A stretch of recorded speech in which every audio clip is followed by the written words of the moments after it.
Oke, selamat datang lagi ya di pembahasan mendalam kita. Iya, Hari ini kita mau ngulik lebih dalam nih soal bab 2 dari buku sumber kita, Why Nobody Understands Quantum Physics. Fokusnya simetri. betul. Simetri. Kita bakal gali inti sari bab ini. Misi kita kali ini, ya, mencoba memahami kenapa sih simetri yang kedengarannya mungkin simple ya, kok bisa jadi fundamental banget di fisika, apalagi fisika kuantum. Hmm, Gimana coba sesuatu yang kayaknya abstrak gini bisa jadi ya fondasi buat segalanya. Dari partikel paling kecil sampai perubahan wujud zat di sekitar kita. iya, iya. Nanti kita kenalan juga sama Amy Noether, tokoh hebat, terus ada ide menarik soal pemecahan simetri. Oke deh, siap ya? Mari kita mulai. Siap. Nah, penting banget nih buat dipegang dari awal. Simetri di fisika ini jauh lebih dari sekedar indah dilihat atau pola rapi gitu aja. Oh, bukan cuma soal estetika ya? Bukan. Ini prinsip matematika yang, wah, dalam banget. Jadi dasar hukum alam semesta kita. Bisa dibilang, ini kayak kunci rahasia buat ngerti cara kerja realitas di level paling dasar gitu. Sumber kita malah bilang simetri ini konsep paling kuat loh dalam fisika. Wah, ini klaimnya berani banget ya. Gimana ceritanya ide abstrak begini bisa punya kekuatan sehebat itu? Nah, disinilah kita mesti ngomongin Amy Noether. Dia ini sering disebut Grand Dame, tokoh utama lah soal simetri di fisika. Ah, Amy Noether, pernah dengar namanya. Kejeniusannya itu diakui sama Einstein loh. Einstein bilang dia itu jenius matematika kreatif paling signifikan yang pernah muncul sejak pendidikan tinggi untuk wanita dimulai. Keren kan? Wow, pujian dari Einstein itu luar biasa. Kekuatan simetri ini kelihatan jelas banget dari teorema Noether yang, wah, terkenal sekali. Gampangnya gini deh, kalau ada simetri yang kontinu di hukum fisika, Simetri kontinu itu maksudnya gimana? contohnya gini, hukum fisika nggak berubah kalau kita geser waktu sedikit atau geser posisi sedikit. Nah, kalau ada simetri kayak gitu, pasti ada besaran fisika yang kekal. Lestari. Oh, kayak kekekalan energi gitu. Tepat, contoh paling klasiknya itu. Kalau hukum fisika sama aja kapanpun, itu simetri terhadap waktu, maka energi total sistem pasti kekal. Teorema ini revolusioner banget. Kenapa revolusioner? Soalnya dia nggak cuma ngasih tahu apa hukum kekekalannya, tapi kenapa hukum itu harus ada. Paham kan? Simetri itu jadi semacam cetak biru, blok bangunan alam semesta. Gila keren banget ya. Perjuangan personal plus kejeniusan matematika bisa ngelahirin prinsip fisika sedasar itu. Cerita Noether sendiri kan juga inspiratif ya, apalagi perjuangannya di lingkungan akademik yang dulu wah patriarkis banget. Iya, memang. Ada cerita soal Noether Boys, murid-murid setianya itu. Terus gimana David Hilbert, matematikawan hebat itu, ngebela dia pas Universitas Ragu ngasih izin ngajar. Argumennya Hilbert kan terkenal tuh. Tuan-tuan, kita ini universitas, bukan tempat pemandian. Aha, iya, itu legendaris. Itu nunjukin pengaruhnya besar banget meskipun banyak halangan.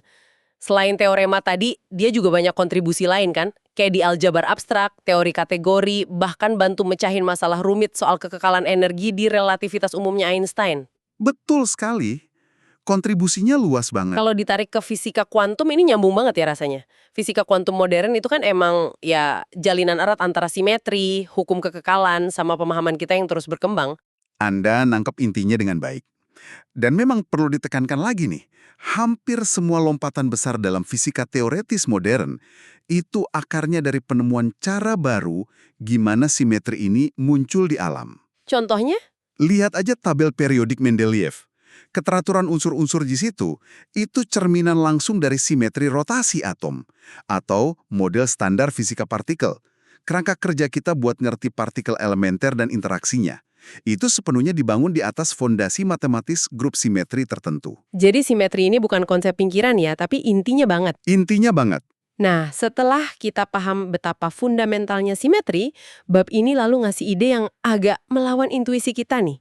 Katanya, struktur, keteraturan, bahkan kompleksitas di alam semesta ini justru sering muncul dari pemecahan simetri itu. Ya, Ada slogan menarik di buku, pecahkan untuk membuatnya. Ini kok kayak membalik logika umum ya? tepat sekali. Ini salah satu paradoks paling indah dan produktif dalam fisika.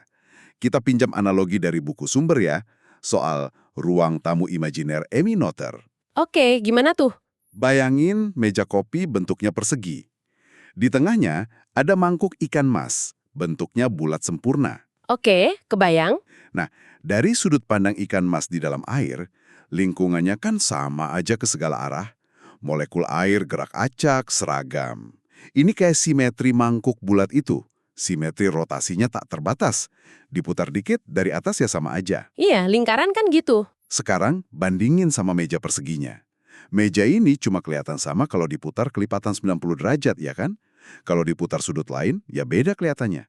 Jadi persegi ini simetri rotasinya lebih sedikit dibanding lingkaran. Oke, paham perbandingan simetrinya. Lingkaran lebih simetris dari persegi.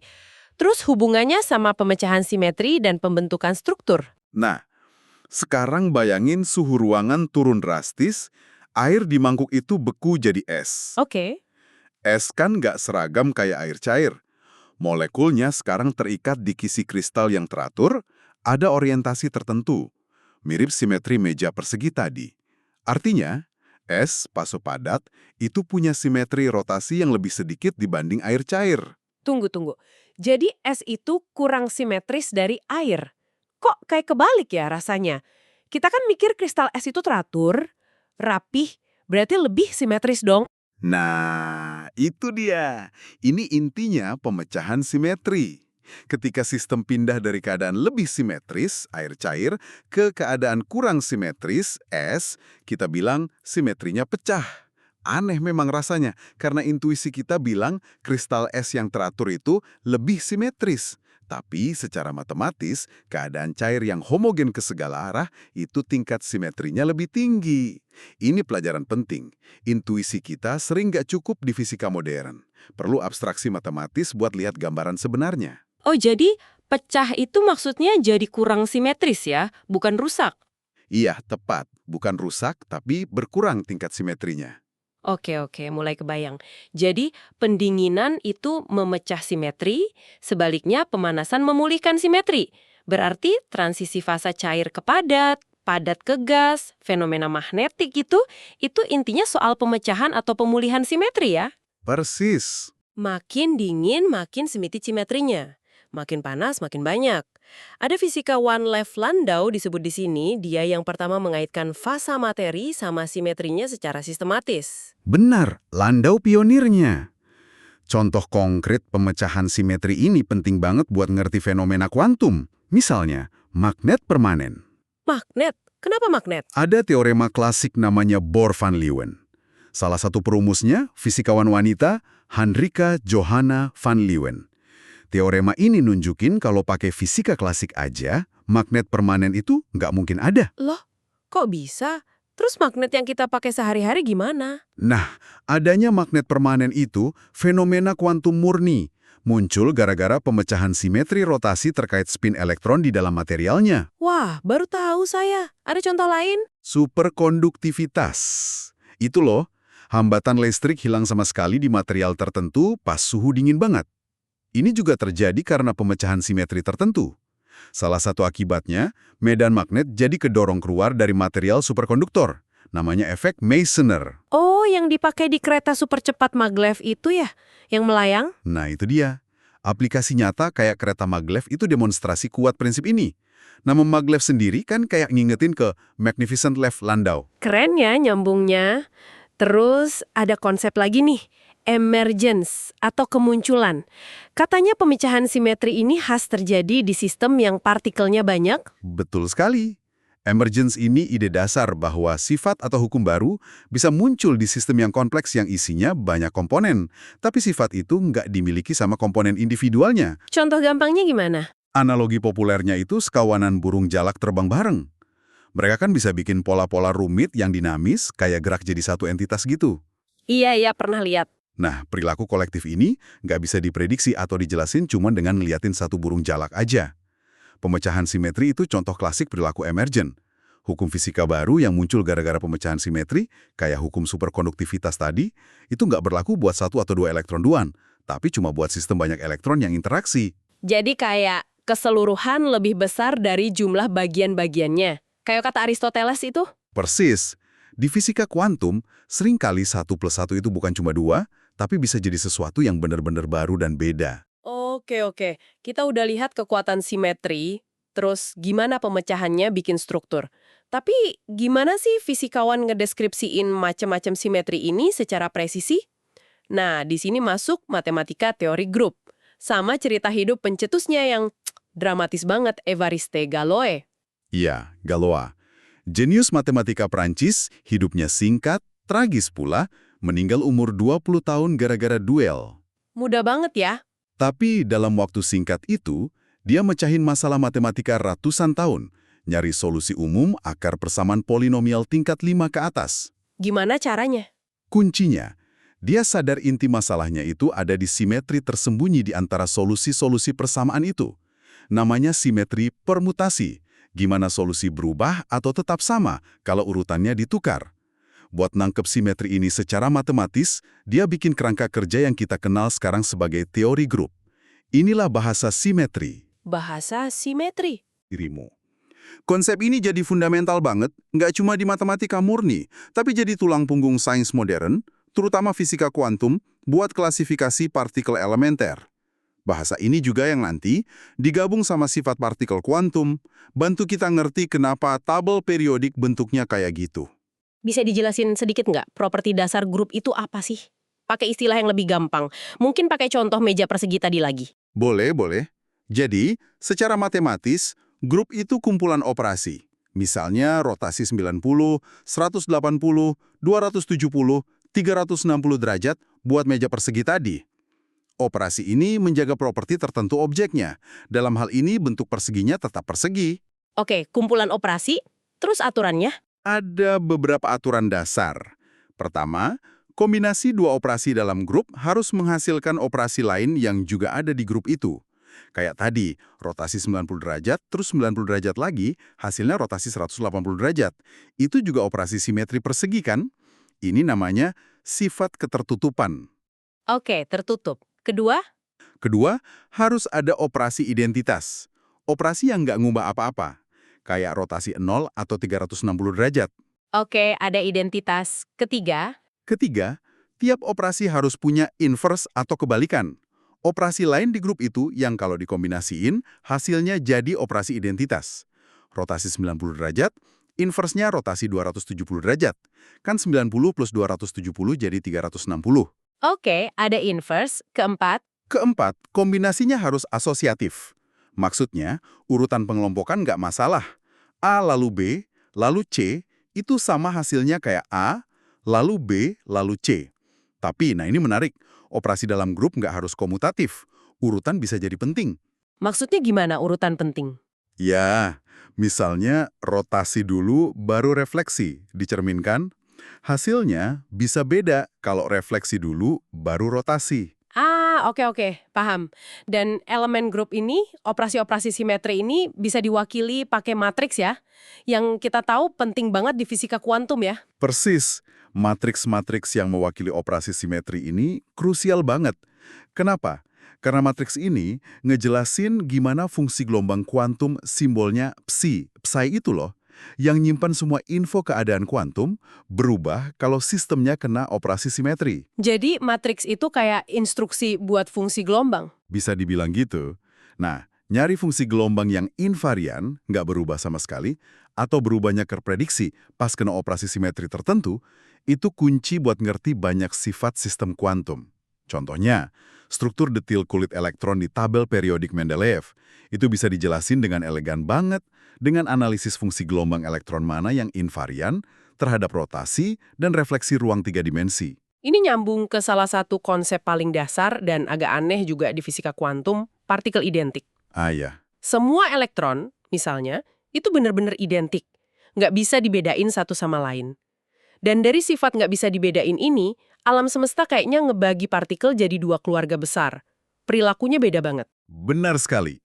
Perbedaan fundamental ini muncul dari gimana fungsi gelombang gabungan dari dua atau lebih partikel identik berperilaku kalau kita coba tukar posisi dua partikel itu. Cuma ada dua kemungkinan yang diizinkan matematika dan alam.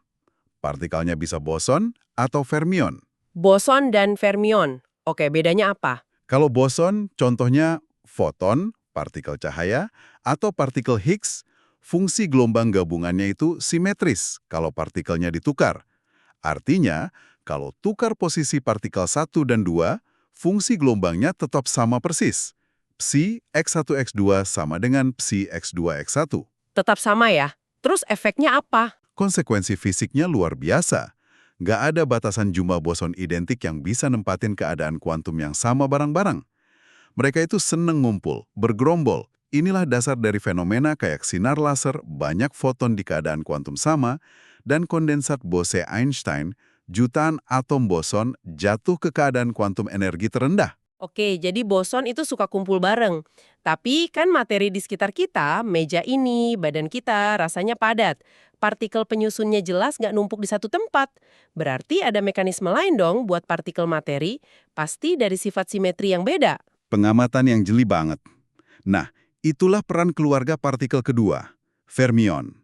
Partikel penyusun materi yang kita kenal, elektron, proton, neutron, itu semua fermion. Oke, fermion. Gimana sifatnya kalau ditukar? Buat fermion, fungsi gelombang gabungannya antisimetris.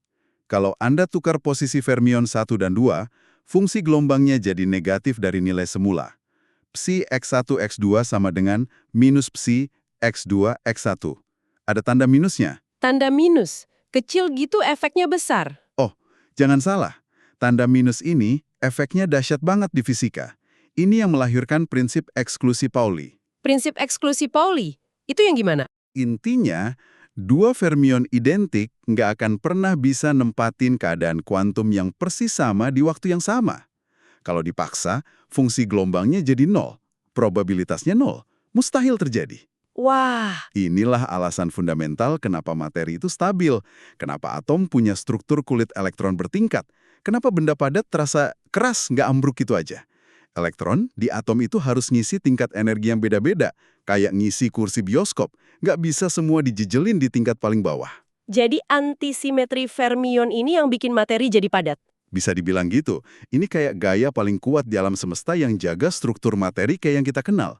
Wolfgang Pauli yang nemuin prinsip ini dikenal fisikawan cerdas, tajam, kritis banget. Ada cerita soal efek Pauli juga kan? Katanya alat eksperimen bisa rusak kalau dia ada di dekatnya. Iya, anekdot terkenal. Entah beneran atau enggak, tapi nunjukin reputasinya. Ada juga kutipannya yang pedes pas ngeritik paper jelek. Ini bahkan tidak salah. Maksudnya, Saking kacalnya argumen di paper itu, sampai nggak layak dibilang salah atau bener. Udah ngaco aja gitu. pedes banget ya. Luar biasa sih gimana sifat simetri, antisimetri di level fungsi gelombang bisa bedain partikel jadi dua kubu, terus nentuin struktur alam semesta makroskopik. Nah, biar lebih kebayang lagi soal teori grup, bab ini pakai analogi bagus, getaran membran drum. Kayak versi 2D dari senar gitar 1D ya. Betul. Drum bundar itu simetrinya lebih kaya dari senar lurus. Selain bisa dicerminkan atau refleksi, dia juga bisa diputar atau rotasi di pusatnya. Nah, seperti yang kita singgung soal sifat non-komutatif tadi, urutan operasi simetri bisa penting. Contohnya di drum gimana? Refleksi lewat diameter tertentu, terus diputar 90 derajat, hasilnya bisa beda kalau diputar dulu baru direfleksi. Sifat non-komutatif grup simetri drum inilah yang bikin beberapa pola getaran drum munculnya nggak sendirian, tapi berkelompok. Energi atau frekuensi getarnya sama persis. Ini yang kita sebut mode degenerate. Degenerate. Maksudnya gimana tuh polanya? Ada gambaran? Sumber kita ada visualisasinya. Ada pola getaran paling simpel, bentuknya simetris melingkar sempurna, pola A di buku. Ini nggak berubah kalau diputar, jadi nggak degenerate. Mirip orbital atom tipe S. Oke, yang bulat sempurna. Terus yang degenerate? Nah, terus ada pola yang lebih kompleks, pola B, C. Ada garis-garis nodal, bagian yang nggak getar, melintang di membrannya. Pola-pola ini degenerate. Artinya, ada beberapa pola beda. Misalnya, satu nodalnya vertikal, satu horizontal. Tapi frekuensi getarnya sama persis. Oh, jadi frekuensinya sama tapi polanya beda. Iya. Dan Anda bisa ubah satu pola, jadi pola lain di kelompok degenerate yang sama, cuma dengan melakukan operasi simetri drum itu. Misalnya rotasi 90 derajat. Yang penting juga diingat, prinsip superposisi. Getaran drum serumit apapun itu selalu bisa diurai jadi kombinasi atau penjumlahan mode-mode fundamental ini. Dan disinilah analogi ini ketemu langsung sama fisika atom. Orbital elektron di atom yang sering kita dengar namanya SPDF di kimia itu, secara matematis mirip banget sama pola getaran drum ini. Nah, itu dia. Orbital S bulat sempurna, simetris banget, kayak pola drum A tadi, nggak di-generate. Terus orbital P, D, F bentuknya lebih kompleks, kayak barbel daun semanggi gitu kan, dan di-generate, mirip pola B dan C di drum. Ada beberapa orbital P energinya sama, beberapa orbital D energinya sama gitu ya. Tepat sekali. Dan inilah puncaknya. Pas kita gabungin pemahaman soal bentuk orbital elektron ini yang ditentuin simetri rotasi atom dan dijelasin teori grup, dengan prinsip eksklusi Pauli yang dari sifat antisimetri fermion elektron, kita bisa jelasin keseluruhan struktur elektronik atom lapis demi lapis. Wow. Ini akhirnya ngejelasin kenapa tabel periodik Mendeleev strukturnya baris kolom kayak gitu. Kenapa unsur di kolom sama sifat kimianya mirip? Ya karena konfigurasi elektron valensinya mirip, yang ditentuin oleh simetri dan prinsip eksklusi. Ini nunjukin banget keindahan dan kekuatan fisika. Konsep matematika abstrak kayak teori grup, pas diterapin ke dunia kuantum, bisa jelasin detail struktur materi yang nyata banget di sekitar kita. Sungguh perjalanan pemikiran yang, wah, menakjubkan ya. Kita mulai dari ide abstrak, simetri, lihat gimana dia bikin hukum kekekalan, terus gimana pemecahannya malah bikin struktur dan fasa materi, lalu belajar bahasa matematikanya, teori grup, sampai akhirnya lihat gimana semua ini nentuin sifat dasar partikel, boson dan fermion, bahkan arsitektur tabel periodik. Jadi apa nih artinya semua ini buat Anda, pendengar kami? Ya, memahami peran sentral simetri dan pemecahannya ini ibaratnya ngasih Anda kacamata baru buat lihat dunia. Bantu Anda ngenalin keteraturan matematis, keindahan tersembunyi di balik fenomena alam yang kadang kelihatan rumit atau acak.